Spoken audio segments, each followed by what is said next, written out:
ni wedi symud draw o'r biff masnachol ac wedi dod wrth y gwartheg godro. Ni draw gyda'r Teirw Ifanc fan hyn, yr Elit Bull, a dwi'n cael cwmni Elain Evans o Melin y Wig.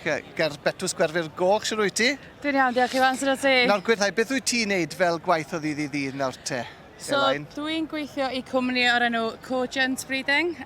So, gwaith fi ydi genetics a dwi'n trefeilio rownd y ffermydd bob dydd o dydd Llun i dydd Mercher. So, dwi'n byw ar y ffordd ac yn, mynd i bob ffarm dwi'n gallu a wneud yng ngorau. Yn hapus yn dy waith. Ynddo. Ac y person perffaith i gael yn gwmni ar gyfer y dosbarth yma, sef yr Elit Junior Bull. Felly mae'r beirniad Andrew Hodge o Berwickshire fan hyn nawr yn chwilio am darw bach ifanc o safon, yn dyfe. Ni'n sôn am gofynion y gystadleuaeth yma nawr, chwilio am darw i fridio, yn dyfe, tarw ar gyfer bychesu dros y wlad i gyd. Yn union, a mae'n andros o hawdd iddo fo ffeindio'r safon sy'n rili uchel yn yr tri tarw yma sydd ei flaen o. So, swn i ddim yn licio ei swydd o heddiw. Na, achos mae yna ddau ddosbarth yn y gystadleuaeth yma i'r brydiau cynhenid ac wedyn y brydiau cyfandirol. Felly mae'r tarw bach Enffordd gyda ni fan hyn. Mae yna darw smart iawn hefyd yn y canol, y tarw Angus. A wedyn mae yna darw Dydd wedyn ar y pen pella yna. Tri tarw, bendigedig. Mae'r un Henffordd ma'n gracer yn dweud. Yndi, a ti'n bo, o'i ben i'w gwmffon o, mae'n ebywer yn dweud. Oes. Ti'n bo, mae ti bryd sydd wedi datblygu yn y 10 mlynedd diwetha yn anhygoel. Yndi. A ti'n gweld mwy a mwy o'r Herefords yma gwmpas wan. Wyt ti'n gweld hynna'n dy waith mwy o bobl yn defnyddio'r Henffordd hefyd? Yndo.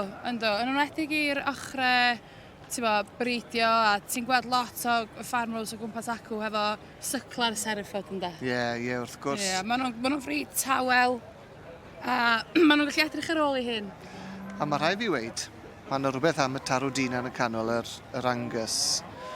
Y ffordd mae jyst yn sefyll hwnna nawr ac yn dangos i hunan a mae hwn yn darw smart yn dweud. Yndi. A ti'n bo, mae ti tarw sydd wedi hen arfer bod mewn ring, oedd o'n gwybod beth o'n i'n neud fel oedd o'n dod i fewn. Oedd, a mae'n dal i hunan pan mae'n ni'n gweld efo nawr, pan mae'n ei llunau, mae'n fel sef e'n codi i war yn syth ydw. Yn union. Codi i ben fyny.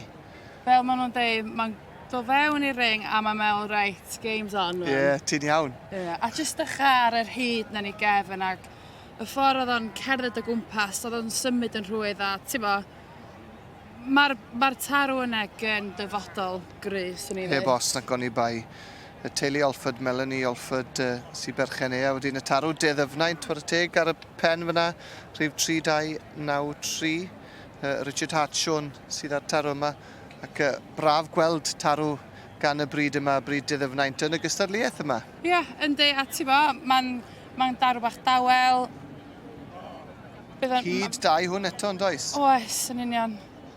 A mae'n gofyn i nhw i gerdded o gwmpas yma nhw nawr. Andrew Hodge fel wedi sy'n beirniadu. Le mae darian di mynd te, Elain? Wel, mae'r Hereford neu wedi dal yn llygad i o'r funud mae wedi dod fewn, ond mae'r Angus na gen y pywer hefyd. Oes. Rhwng y ddau yna, dwi'n meddwl mae hi. Dwi yn hoff iawn o'r Henffordd, ond mae yna rhywbeth am yr Angus. A maen nhw'n gyd yn symud yn rhwydd a ti'n bo, mae'n job blinedig iddyn nhw'n wedig yn yr tywydd yma hefyd. Mae'n poethi yma heddi, mae rhai gweud. Yndi. Ond y tarw Henffordd dwi'n meddwl sydd wedi cael ei dynnu i'r safle cyntaf. Ond gewn ni weld pwy eitha hi wrth gwrs nes ymlaen yn dyfe.